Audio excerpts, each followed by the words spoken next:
നോക്ക് ഇതിൽ എന്താണെന്ന് വെച്ചാൽ sequence of A regular polygon starting with an equilateral angle, write the algebraic expressions of the for the sequence of the sum of inner angle, sum of an outer angle, measure of an inner angle, measure of an outer angle.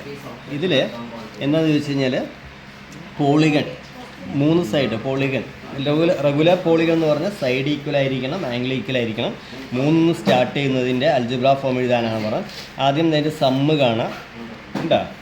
ഒരു 3 സൈഡുള്ള ഒരു പോളിഗണിന് inner angle 150 ആയിരിക്കും, അടുത്തത് 360, അടുത്തത് 540. എങ്ങനെയാണെന്ന് ചോദിച്ചു കഴിഞ്ഞാൽ 150 ഒരു side കൂടുമ്പോൾ 150 വെച്ച് ഇൻക്രീസ് ചെയ്തിട്ട് വരികയാണ്.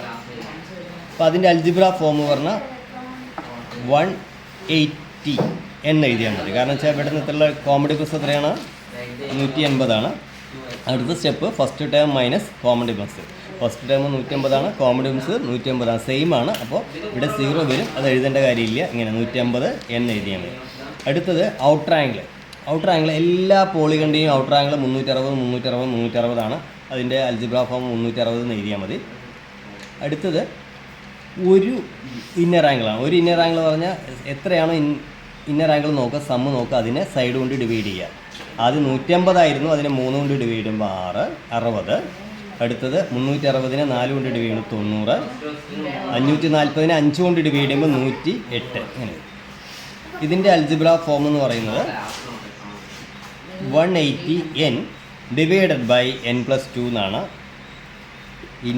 ഓരോ ഇന്നർ ആംഗിളിൻ്റെയും അൽജിബ്ര ഫോം കാണുന്നത്. അടുത്തത് ഔട്ടർ ആംഗിളാണ്.